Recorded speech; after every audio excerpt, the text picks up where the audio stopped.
عايش في الضباب من بعد ما غاب، من بعد ما راح، من بعد ما ساب. متقطع جروح ماشي منين ما اروح، قدام مني صورته حاسس انا. Il y a quelques mois, en avril 2023, je suis parti faire un road trip en Égypte avec mon frère et sa copine. Bon, en vrai, je me suis un peu incrusté, mais ça, c'est pas le plus important. On est parti 2 semaines en commençant par Hurghada, juste ici. Puis, on est allé à Luxor, la capitale des pharaons, et aussi la pire ville d'Égypte, enfin, vous comprendrez juste après. Ensuite, on est allé au Caire avec ses presque 20 millions d'habitants, c'est énorme. Et enfin, on a fini à Alexandrie, tout en haut. En vrai, j'adore faire des vlogs. Franchement, si je pourrais faire que ça, je pense que je kifferais ma vie. Mais pour être honnête, celui-ci, il a jamais failli voir le jour. En fait, l'Égypte, c'est un super beau pays, c'est super dépaysant. Mais vous le verrez, on a vécu quelques galères et après la ville de Luxor, j'avais vraiment envie de rentrer en France parce que j'en pouvais plus. Donc le revers de la médaille, c'est que vu que j'étais un peu déprimé d'être en Égypte, vous allez comprendre pourquoi.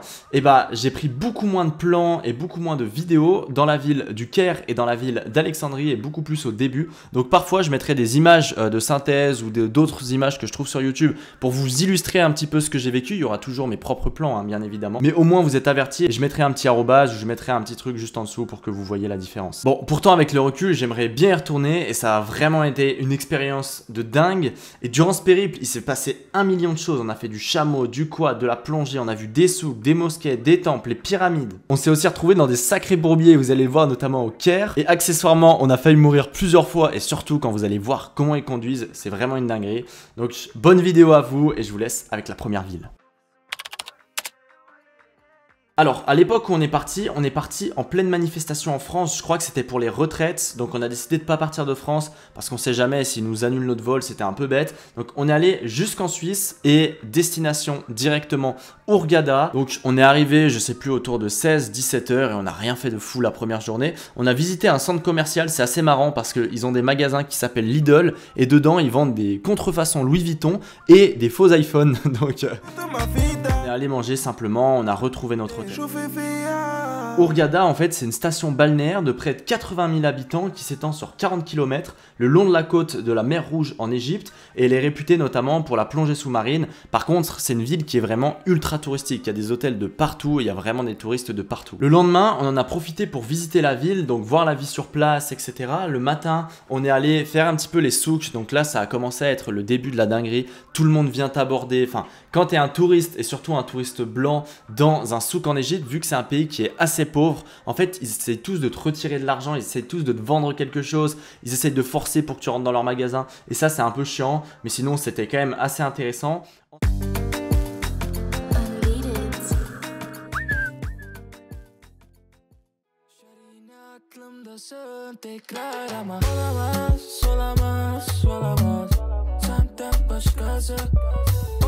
Ensuite, on est allé retrouver le restaurant comme vous le voyez directement. On a mangé dans le restaurant et ce qu'on a fait l'après-midi, c'est qu'on a visité la baie, donc la Hurghada Marina Boulevard. C'est un genre de port de plaisance, il n'y a absolument que des touristes. C'est quelque chose d'assez moderne, je pense qu'il doit y avoir pas mal d'hôtels. Il y a aussi beaucoup de restaurants autour, mais c'est assez sympa, c'est assez calme, il n'y a personne qui va venir vous aborder.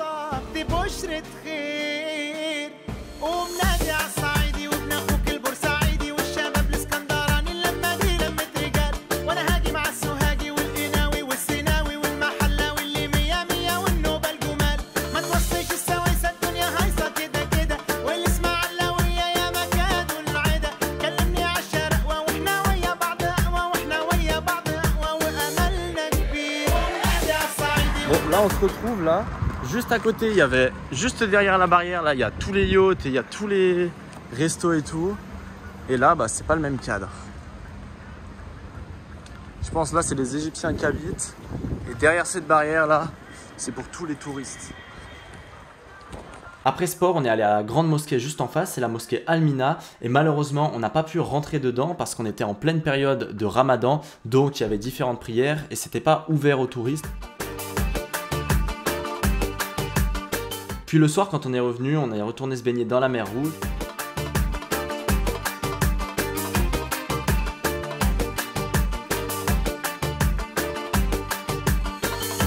Voilà, la journée, elle s'est terminée tranquillement et on se retrouve pour la deuxième journée en plein dans le désert. Voilà, c'était c'était une journée qui était vraiment top dans le désert. Il y a un taxi qui est venu nous chercher le matin à l'hôtel, c'était tout compris et honnêtement les prix sont ridicules, je vous le dirai juste après. Et ça c'est quand même un gros point fort de l'Égypte, on a des prix vraiment, on peut vivre comme un roi pour quelques centaines d'euros, donc c'est aussi super intéressant. Donc le taxi est venu nous chercher, il nous a déposé dans un genre de château qu'ils avaient construit et justement il voit passer énormément de touristes. On a commencé par faire du 4x4 dans le désert, c'était assez marrant et en fait ça nous a servi surtout à rejoindre le premier lieu. Donc le premier lieu c'était un genre de village antique si je me trompe pas et il y avait différentes activités par rapport à ça.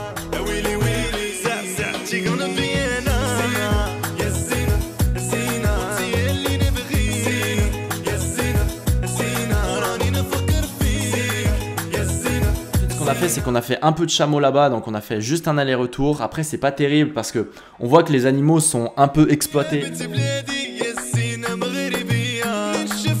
après le meilleur moment de la journée, on a fait du quad et du buggy sur le coucher de soleil, donc ça c'était vraiment exceptionnel.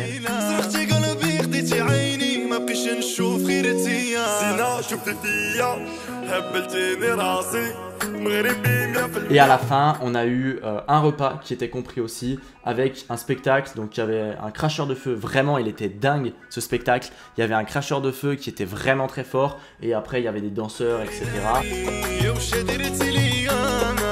Avant de rentrer le soir à notre hôtel. Le lendemain c'était notre dernière journée à Hurghada et on en a profité pour faire l'attraction phare un petit peu de cette ville, comme je vous l'ai dit au début de la vidéo, c'est la plongée sous-marine. Donc pareil, on a pris, je crois que c'était sur Get Your Guide où on prend toutes nos activités, au moins on se prend pas la tête et on a fait de la plongée. Donc on a fait un peu de bateau jusqu'au premier spot de plongée et là c'était vraiment magnifique.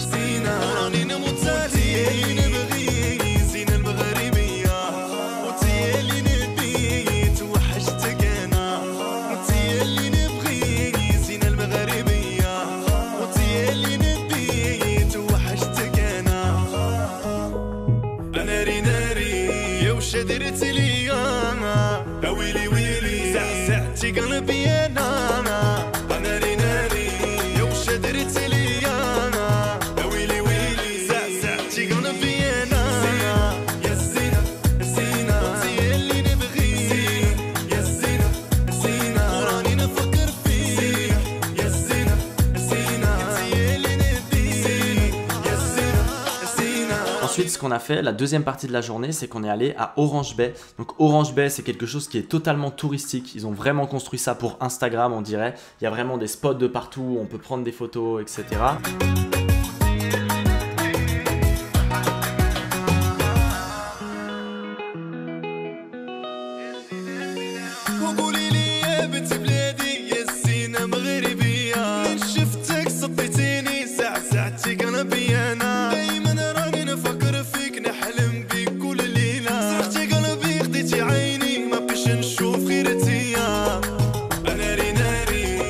On est revenu tranquillement en bateau derrière et on devait se préparer pour le lendemain parce qu'on prenait un bus qui allait nous conduire à la seconde ville de notre trip, Luxor, qui était la pire ville et je vais vous expliquer pourquoi. Et on a décidé de voyager en bus parce que prendre un taxi entre les deux villes, on nous a dit que ça allait être un peu plus compliqué parce qu'il y a vraiment des checkpoints tout le temps. En fait, ils ont mis énormément de policiers qui servent à rien. Les policiers eux-mêmes nous ont dit qu'ils servaient à rien, mais ils sont à moitié en train de dormir. Après, c'était peut-être la période du Ramadan. Mais c'est surtout pour rassurer les touristes. Et il y a vraiment des checkpoints et des policiers de partout parce qu'il y a différents groupes terroristes qui agissent, notamment dans le Sinaï en Égypte, donc pour éviter de faire peur aux touristes. Alors cette ville Luxor, ça a vraiment été une dinguerie. Pour vous dire, on n'est même pas sorti du bus, qu'il y a des taxis qui sont montrés dans le bus et qui limite nous attrapaient par le bras pour nous faire venir dans leur taxi. Ensuite, on a commencé à marcher pendant 2 mètres et on voyait des Égyptiens qui disaient à leurs enfants qui étaient tout jeunes, hein, qui avaient peut-être, je sais pas, entre 4 et 8 ans, et ils leur disaient, ils nous montraient du doigt comme ça et les enfants nous couraient après pour nous demander de l'argent. Donc nous, on s'est réfugiés dans le seul endroit qu'on connaissait entre guillemets, le McDo, qui était en face du temple. Donc là, il n'y avait vraiment aucun problème. Et le McDo était vraiment assez beau aussi. On avait une super vue. Mais pour vous dire, même on était au 3e étage du McDo, donc 3e étage d'un immeuble. Et on voyait des personnes en face qui nous disaient venez prendre un taxi. Et genre, ils nous lâchaient pas. Enfin, pendant 5 minutes, ils faisaient que nous parler. Et nous, on était au 3e étage, on était ultra haut. En plus, il y avait une vitre, on pouvait pas leur parler, on pouvait rien leur dire. Et ils lâchaient pas. Ils voyaient qu'on était des touristes et ils nous disaient de venir. Donc ça c'est aussi assez chiant, vraiment Luxor c'est la ville du forcing. Mais bref, ce qu'on a fait c'est qu'on est sorti, on a esquivé un petit peu tous les forceurs en leur disant non, non, non.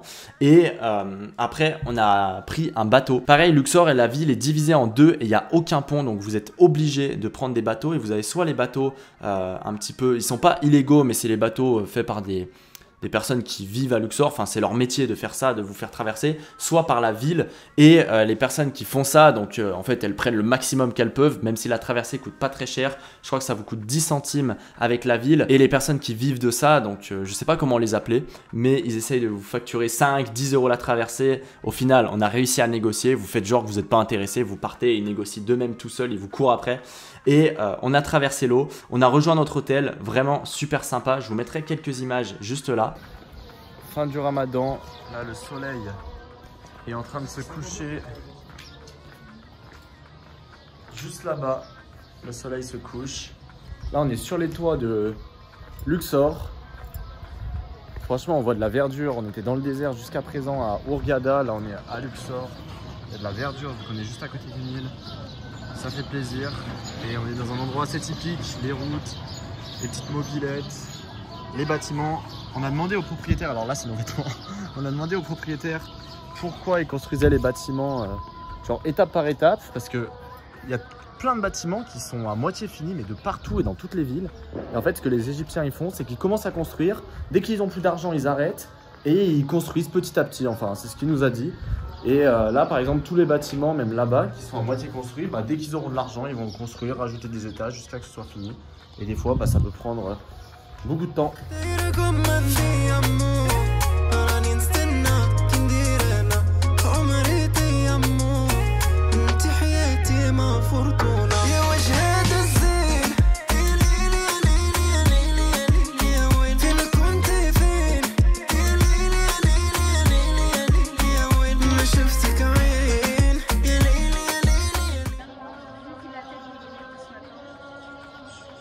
Et le soir, on a fait le ramadan avec toute la famille du propriétaire de l'hôtel et ça a été vraiment un super moment. Et donc le soir, on est allé visiter rapidement la ville. Et ce qui a été aussi super étrange, c'est qu'il y a une personne qui avait son bateau, donc toujours les mêmes qui faisaient la traversée. Et il nous a invités sur son bateau, pareil. Mais on ne savait pas si en fait il nous invitait sur le bateau pour gratter quelque chose. Donc ça, c'est un peu chiant parce qu'on peut jamais dire oui, même si les gens sont gentils. Tu as toujours l'impression qu'ils essayent de te gratter quelque chose. Mais en fait, on a bu le thé sur son bateau, ça a été vraiment top. Et à la fin, on lui a dit, bah écoute, tiens, 5 euros, enfin... On lui a donné un peu d'argent quoi pour le thé, etc. Et il refusait qu'on lui donne de l'argent. Alors que c'était le même qui, 3 heures avant, bah, essayait de gratter à fond pour nous faire traverser, etc. Et en fait, c'est un peu bizarre parce que la journée, ils sont vraiment dans leur rôle où ils vont essayer de gagner de l'argent, c'est leur gagne-pain, essayer d'aller demander un maximum aux touristes, essayer de faire les forceurs, etc. Alors que le soir, ils sont vraiment super sympas et ils sortent un petit peu de ce rôle. Et ça a fait du bien aussi de voir une autre facette, pas simplement des personnes qui sont là pour récupérer un maximum d'argent aux touristes, mais voir l'Égypte et des gens un peu plus généreux.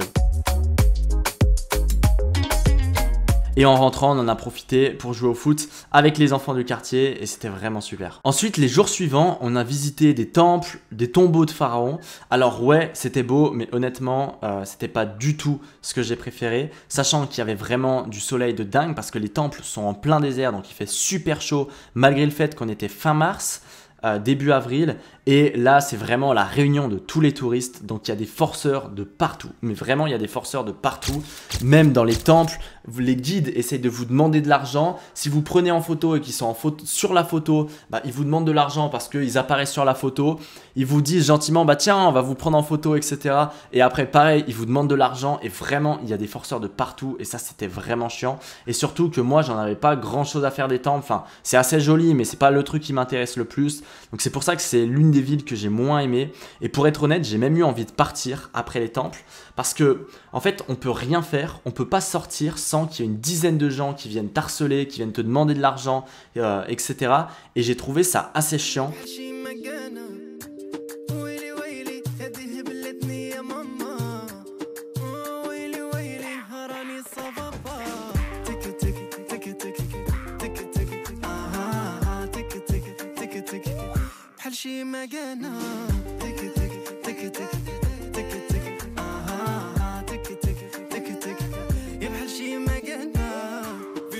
c'est quoi la suite? Le temps il passe, tic et tic, c'est toi qui me rends sick et sick. Tous les jours, everyday, qui c'est, je connais là, c'est qui zip. Son cœur est noir comme l'océan, j'irai nager, même si j'ai pas pied, palpé, j'aurais tant de palpé. Donc c'est l'une des villes que j'ai le moins aimé, mais avec le recul, je retournerai bien en Égypte, mais pas forcément dans cette ville. On est donc resté 3-4 jours avant de prendre notre avion et direction Le Caire. Le Caire, ça a vraiment été un truc de dingue. Pour vous situer rapidement, c'est l'une des plus grosses villes du Moyen-Orient, si je me trompe pas, enfin Moyen-Orient, Nord-Afrique, etc. Ça compte plus de 20 millions d'habitants et ça fourmille de monde de partout. Vous le voyez sur la vidéo et vous traversez des rues, il y a aussi une extrême pauvreté, il y a vraiment une différence entre le nouveau Caire qu'ils sont en train de construire et ils veulent concurrencer Dubaï, si je me trompe pas, et l'ancien Caire où ils sont extrêmement pauvres. Et le chauffeur de taxi nous expliquait que pour construire l'autoroute, ils ont rasé des immeubles entiers et donc des familles se sont retrouvées à la rue, ils les ont relogés mais pour rien du tout derrière. Et honnêtement, c'était assez dépaysant de voir ça. Donc nous, ce qu'on a fait, c'est que le premier jour, on est allé à notre hôtel qui se situait à Gizeh, donc en face des pyramides. Et là, la rue Gizeh, c'est encore plus pauvre que le Caire. Et la rue, c'était vraiment dingue. Les personnes se baladaient avec des chevaux, avec des calèches. Les personnes étaient aussi avec des dromadaires, des chameaux, etc. Enfin, c'était assez dingue. On avait l'impression de retourner au Moyen-Âge. Les gens étaient aussi assez forceurs. Le lendemain ou le surlendemain, je me rappelle plus exactement, mais on a décidé de visiter les pyramides. Ce qui est bien, c'est qu'il y avait vraiment peu de monde par rapport à d'habitude. Je pense qu'on est allé dans une période où il n'y avait pas énormément de monde. Et donc, on a pu visiter les pyramides. C'était assez intéressant. Honnêtement, c'était assez beau. Moi, les monuments, c'est pas le truc qui m'attire le plus. En plus, on les voyait tous les jours depuis notre hôtel. Mais ça restait quand même assez intéressant.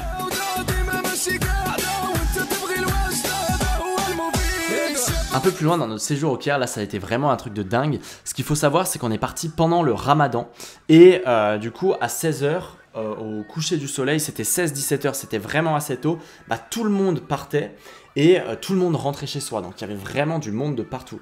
Donc nous, on a visité le musée du Caire et après on s'est dit, bah, on va visiter le souk. Ça va être marrant, on va aller dans le souk à la fin du Ramadan, etc. Et là, il y avait vraiment du monde de partout, sachant que j'avais un appel important à 18h à passer à l'hôtel. Donc on a pris déjà un chauffeur de taxi. C'était assez compliqué parce qu'on a dû se sortir des bouchons, il y avait vraiment des bouchons de partout. Et on a pris un chauffeur de taxi.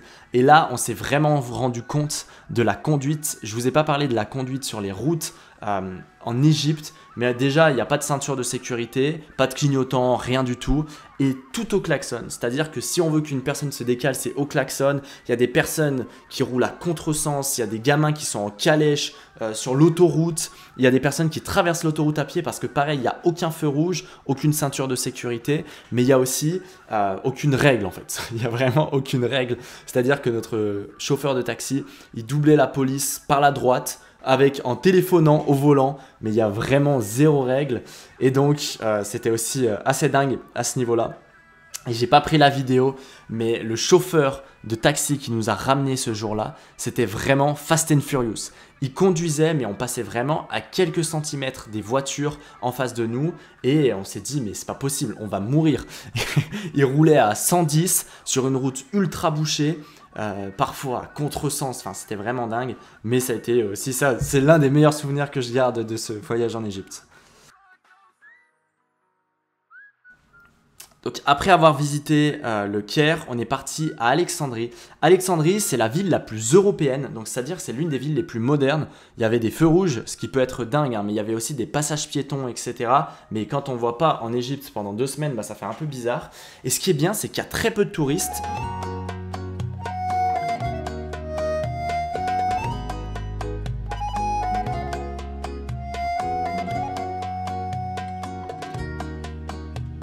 Et on était dans un cadre typiquement égyptien avec quand même des lieux typiques, donc c'était super intéressant. Et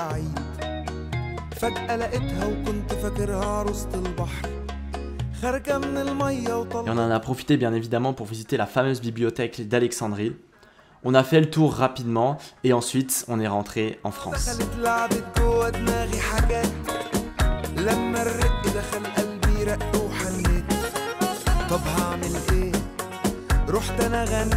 Alors j'espère que cette vidéo vous a plu, j'espère que ce road trip, ces différents éléments, tout ce qu'on a vécu vous ont plu aussi. Honnêtement l'Égypte c'est un super pays, j'irai pas tout seul, mais à plusieurs, entre potes, etc. C'est vraiment top, c'est vraiment, en termes de coût, encore une fois, c'est vraiment ridicule. Par contre, préparez-vous bien, renseignez-vous pour ne pas vous faire avoir sur les principales arnaques parce qu'il y a des trucs, si vous le savez pas, en fait, vous faites avoir bêtement. Et surtout, préparez-vous à vous faire aborder en fonction de la ville, en fonction des lieux que vous visitez aussi tout le temps. Et nous, on se retrouve très vite pour une prochaine vidéo ou pour un prochain vlog.